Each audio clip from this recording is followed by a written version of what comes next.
नमस्कार दोस्तों, all exam guide गुरु के यूट्यूब चैनल पर मैं सुजीत पांडे स्वागत करता हूं। यहां पर आपके लिए साइंस के 200 प्रश्न हैं, पिछले 30 साल से बार बार पूछे गए क्वेश्चन हैं। इनको अच्छे से याद कर लो, रिवीजन कर लो, क्योंकि आपको पिछले 30 साल से 1990 के बाद से रेगुलर पूछे जा रहे हैं। 2016, 17, 18, 19 में भी आए हैं और आपको 22-23 में भी एग्जाम में मिलेंगे। 200 के 200 क्वेश्चन याद कर लेना।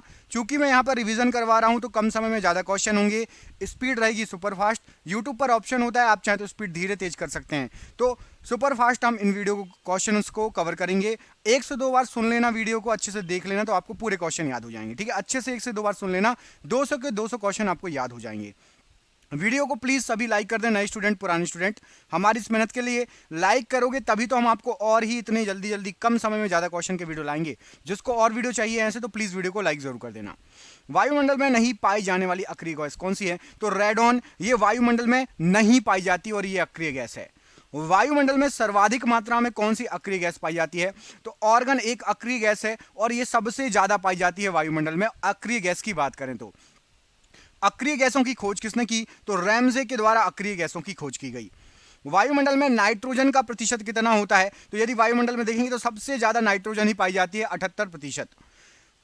ब्रह्मांड में सर्वाधिक मात्रा में पाया जाने वाला तत्व कौन सा है? तो ब्रह्मांड में सबसे ज्यादा पाया जाता है आपका हाइड्रोजन। पूरे ब्रह्मांड की बात हो रही है। वायुमंडलीय दाब किससे मापते हैं? प्रेशर किससे मापते हैं? तो बैरोमीटर के द्वारा वायुमंडलीय दाब को मापा जाता है। एक वायुमंडलीय दाब बराबर कितना होता है? तो इसको हम न्यूटन मीटर में नापते हैं। तो एक वायुमंडलीय दाब ये 10 के ऊपर 5 की घात न्यूटन प्रति मीटर स्क्वायर होता है। 10 के ऊपर 5 की घात न्यूटन प्रति मीटर स्क्वायर एक वायुमंडलीय दाब होता है। वायु दाब मापी में पारे के स्तंभ का धीरे धीरे यदि गिर जाए तो किसका सूचक है? तो वर्षा की संभावना होगी, तो पारा धीरे धीरे नीचे गिर जाएगा दाब मापी में। दाब मापी में पारा अचानक गिर जाता है तो क्या हो सकता है? तो आंधी या तूफान आता है यदि अचानक पारा गिर जाए वायु दाब मापी में। पारा धीरे धीरे चढ़ना स्टार्ट कर दे तो इसका मतलब क्या है? तो स्वस्थ साफ मौसम का इसका मतलब है कि पारा धीरे धीरे चढ़ेगा ऊपर। तो दाब बढ़ने पर बर्फ का गलनांक पर क्या प्रभाव पड़ेगा? तो दाब जैसे ही बढ़ेगा बर्फ का गलनांक घट जाएगा, कम हो जाएगा। पानी से भरे गिलास में एक बर्फ का टुकड़ा तैर रहा है, टुकड़े के पूरा पिघल जाने पर पानी के तल पर क्या प्रभाव पड़ेगा? तो बर्फ का टुकड़ा पिघल भी जाएगा तो पानी जितना रहेगा उतना ही पानी का तल रहेगा, कोई परिवर्तन नहीं आएगा। प्रेशर कुकर में खाना जल्दी पक जाता है, ऐसा क्यों? क्योंकि प्रेशर कुकर के अंदर पानी का क्वथनांक बढ़ जाता है, इसलिए खाना जल्दी पक जाएगा। पानी से भरे किसी बर्तन में पड़ा हुआ सिक्का थोड़ा सा मुड़ा हुआ दिखाई देता है, ऐसा क्यों? तो प्रकाश के अपवर्तन के कारण यदि कोई सिक्का पानी के बर्तन में पड़ा हुआ होगा तो थोड़ा सा मुड़ा हुआ दिखाई देगा। घड़ी की भरी हुई चाबी में संचित ऊर्जा कौन सी होती है? तो घड़ी की भरी हुई चाबी में स्थितिज ऊर्जा संचित होती है।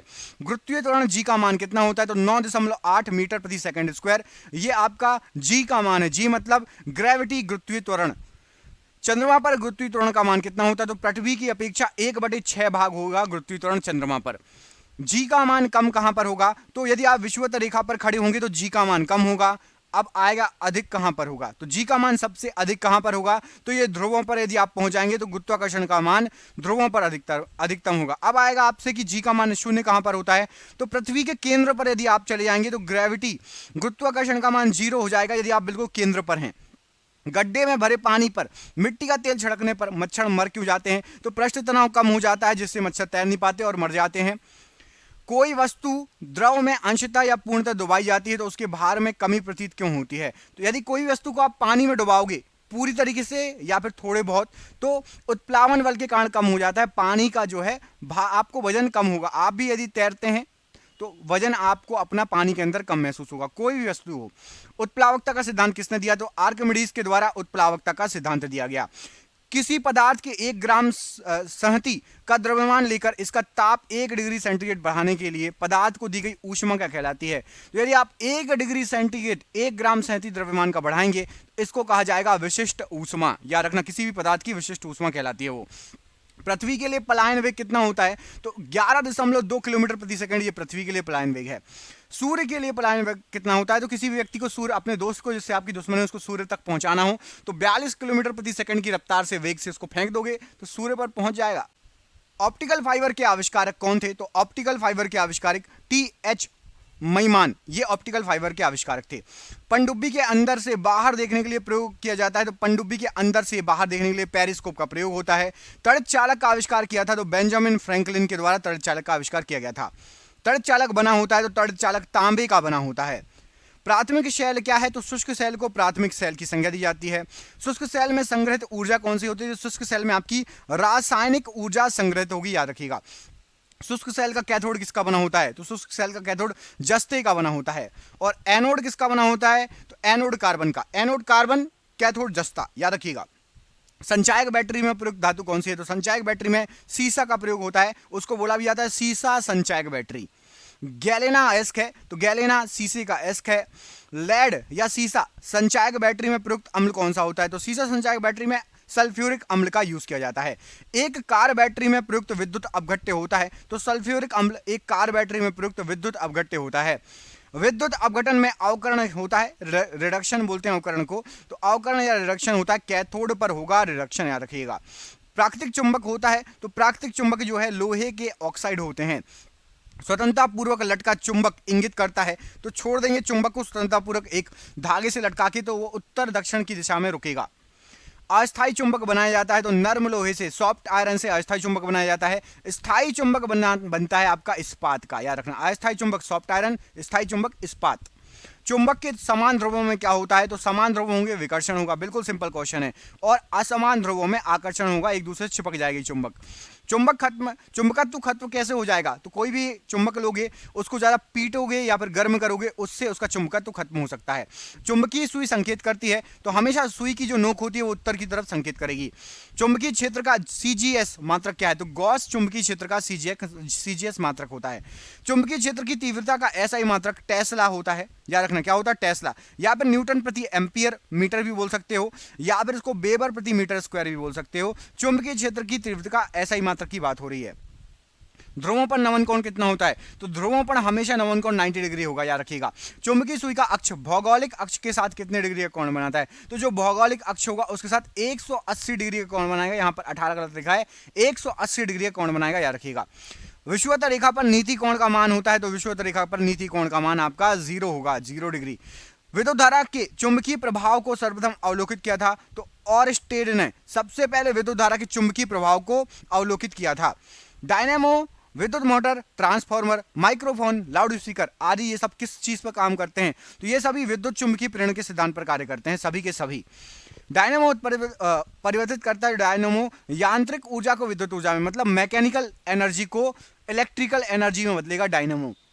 विद्युत मोटर किसमें बदलता है, तो विद्युत मोटर इलेक्ट्रिकल एनर्जी को मैकेनिकल एनर्जी, मतलब विद्युत ऊर्जा को यांत्रिक ऊर्जा में। रासायनिक ऊर्जा को विद्युत ऊर्जा में परिवर्तित करता है, तो रासायनिक केमिकल एनर्जी को इलेक्ट्रिकल एनर्जी में बदलेगा बैटरी, याद रखिएगा। ट्रांसफार्मर का क्रोड बना होता है, तो नर्म लोहे का ट्रांसफार्मर का क्रोड बना होता है। ताप का एसआई मात्रक क्या होता है, तो केल्विन, ये ताप का एसआई मात्रक होता है। डायोड से धारा प्रवाह बहती है, तो डायोड से एक दिशा में धारा बहती है। ट्रांसफार्मर प्रयुक्त होता है, तो केवल एसी परिपथ में ट्रांसफार्मर का यूज होता है।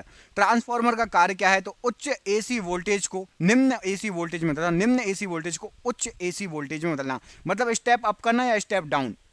टेक्निकल वर्ड है स्टेप अप स्टेप डाउन करना, किसको, वोल्टेज को, स्टेप अप स्टेप डाउन करना ट्रांसफार्मर का कार्य होता है। रेक्टिफायर क्या होता है, तो रेक्टिफायर एसी को डीसी में बदलता है, रेक्टिफायर याद रखिएगा। फ्यूज का तार बना होता है, तो सीसा और टिन का फ्यूज का तार बना होता है।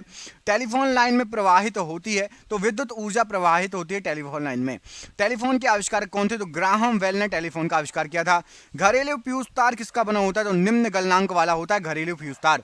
नाभिकीय रिएक्टरों में ईंधन के रूप में प्रयोग होता है, तो यूरेनियम का प्रयोग होता है ईंधन के रूप में नाभिकीय रिएक्टरों में। कैंसर के इलाज में प्रयोग किया जाता है, तो कोबाल्ट 60 का कैंसर के इलाज में प्रयोग किया जाता है। कोबाल्ट पाया जाता है, तो विटामिन B12 में कोबाल्ट पाया जाता है।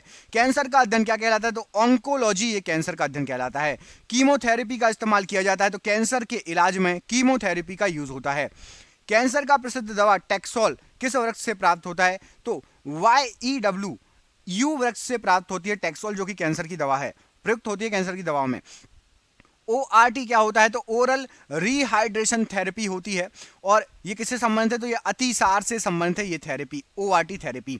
ग्लूकोमा व ट्रैकोमा किसकी बीमारी है? तो ग्लूकोमा और ट्रैकोमा ये आंखों से संबंधित बीमारी कहलाती है। डिप्थीरिया रोग से ग्रस्त अंग कौन सा है? जो डिप्थीरिया रोग से गला, हमारा गला जो है डिप्थीरिया रोग से ग्रस्त अंग है। एथलीट फुट रोग होता है? तो फंगस से एथलीट फुट रोग होता है। HIV की जांच के लिए कौन सा टेस्ट होता है? तो एलिसा टेस्ट परीक्षण होता है। अच्छा, मनुष्य में होने वाले रोगों का एक वीडियो बना रहा हूं मैं सेपरेट, MCQ, कम से कम 130 MCQ है, मानव शरीर में होने वाले रोग और उनके कारण। किस किस को वीडियो चाहिए कमेंट करके बताइए। मानव शरीर में जितने भी रोग के क्वेश्चन है, 30 साल में जितने क्वेश्चन आए हैं वो संग्रह कर रहा हूं, करीब 130-40 क्वेश्चन है मानव शरीर में होने वाले रोग और उसके कारण वाले MCQ, वो भी जिस जिसको चाहिए कमेंट बॉक्स में कमेंट करके बताइए, कमेंट जरूर करिएगा। HIV द्वारा होने वाला रोग कौन सा है? तो एड्स HIV द्वारा होने वाला रोग है। सार्स है? तो सार्स एक विषाणु जनित रोग है, माफ कीजिएगा। अगला क्वेश्चन देखिए, लेंस की क्षमता का मात्रक क्या है? तो डायोप्टर लेंस की क्षमता का मात्रक है। ज्योति तीव्रता का मात्रक क्या होता है? तो कैंडेला ज्योति तीव्रता का मात्रक होता है। वायुमंडल की आर्द्रता मापक है? तो हाइग्रोमीटर के द्वारा वायुमंडल की आर्द्रता मापी जाती है। द्रवों का आपेक्षिक घनत्व मापक है? तो हाइड्रोमीटर से द्रवों का आपेक्षिक घनत्व मापा जाता है। बर्फ की गुप्त ऊष्मा कितनी होती है? तो 80 किलो कैलोरी बर्फ की गुप्त ऊष्मा होती है। डॉपलर प्रभाव संबंधित है? तो ध्वनि से डॉपलर प्रभाव संबंधित होता है।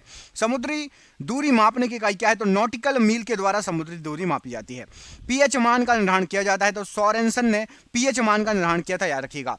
उदासीन विलयन का पीएच मान कितना होता है? तो 7, मतलब ना अम्ल है ना क्षार। उदासीन विलयन जैसे कि शुद्ध जल का पीएच मान कितना होता है? 7 होता है, याद रखना। अम्लीय विलयन का पीएच मान कितना होता है? तो 7 से कम अम्लीय विलयन कहलाएगा। और अगला क्वेश्चन आएगा क्षारीय, तो क्षारीय आपका कहलाएगा 7 से अधिक, ये क्षारीय विलयन कहलाएगा। शुद्ध जल का पीएच मान तो अभी बताया आपको 7 होता है, करेक्ट। अम्लों का स्वाद कैसा होता है? तो अम्लों का स्वाद खट्टा होता है, याद रखिएगा। क्षार का स्वाद कैसा होता है? तो कड़वा या तीखा क्षार का स्वाद होता है। जल में घुलनशील भस्म कहलाता है? तो क्षार ये जल में घुलनशील हो जाता है। नीला लिटमस पत्र को लाल कर देगा? तो अम्ल नीले लिटमस पेपर को लाल कर देगा। और लाल पत्र को नीला कौन कर देगा? तो लाल लिटमस पत्र को क्षार नीला कर देगा, अपोजिट होता है। यदि कोई लिटमस पेपर नीला है और लाल हो जाता है तो अम्ल, और लाल है नीला हो जाता है तो क्षार। अम्ल में कौन से तत्व के परमाणु अनिवार्य रूप से रहते हैं? तो हाइड्रोजन अनिवार्य रूप से रहता है अम्ल में। प्रयोगशाला में उपयोग में लाए जाने वाला लिटमस पेपर प्राप्त होता है? तो लाइकेन से प्राप्त होता है। लिटमस पेपर हमेशा लाइकेन से प्राप्त होता है। निलंबन में प्रक्षेपित कणों का आकार होता है? तो 10 के ऊपर -5 सेंटीमीटर, ये प्रक्षेपित कणों का आकार है। कोलाइडी में प्रक्षेपित कणों का आकार होता है? तो 10 के ऊपर 5 से लेकर 10 के ऊपर -7 सेंटीमीटर कोलाइडी में प्रक्षेपित कणों का आकार।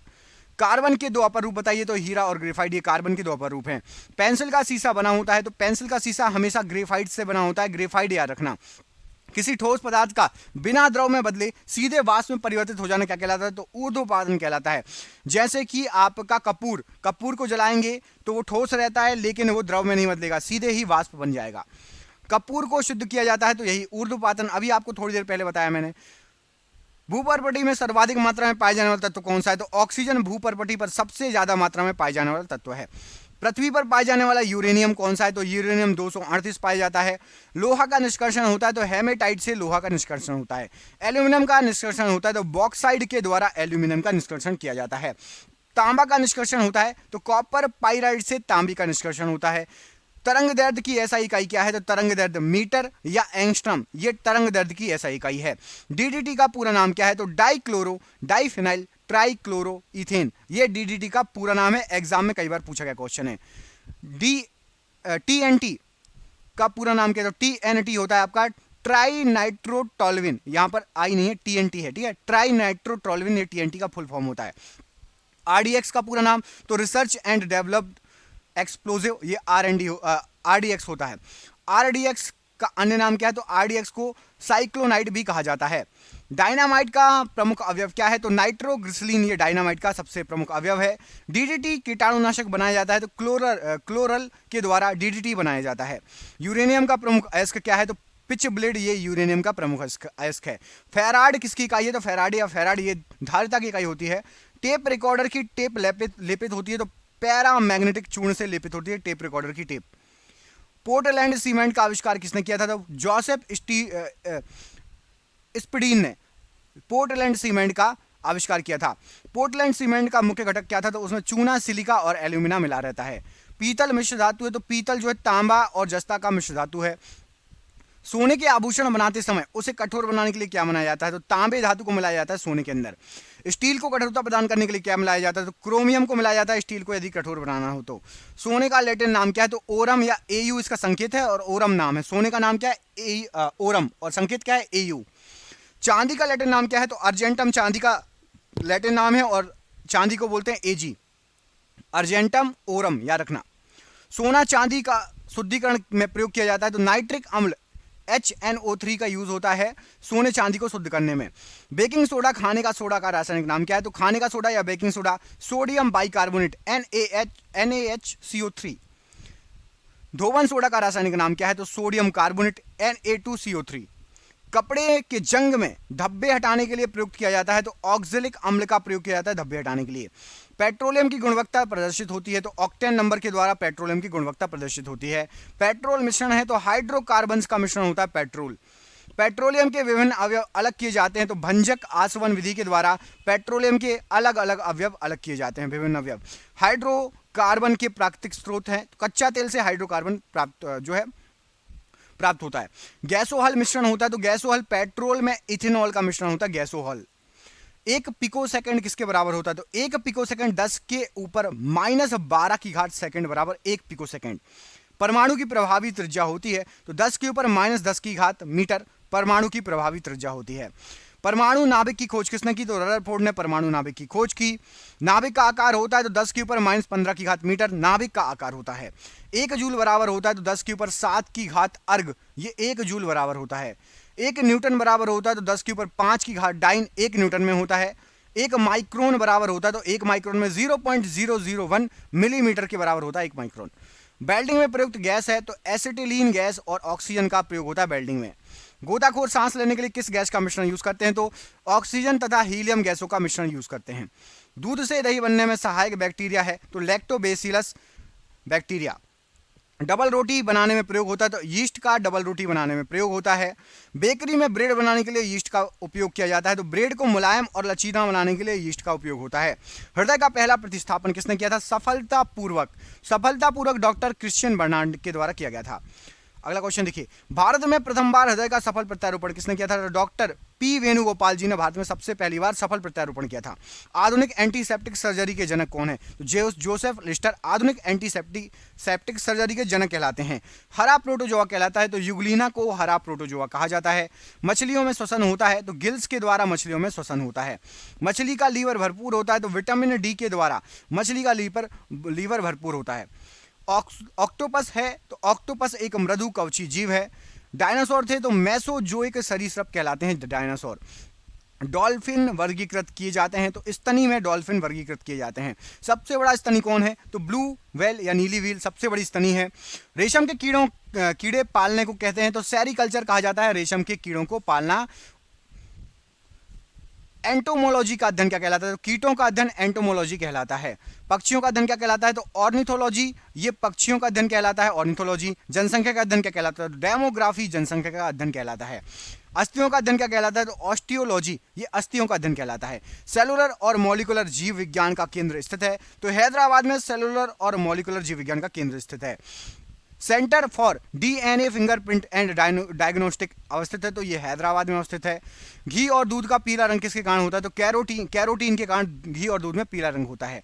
घी में वसा की मात्रा होती है, तो 99% वसा की मात्रा होती है घी में। शुद्ध दूध में वसा मापने का यंत्र क्या है? तो क्यूटायरोमीटर, इससे दूध में वसा मापा जाता है।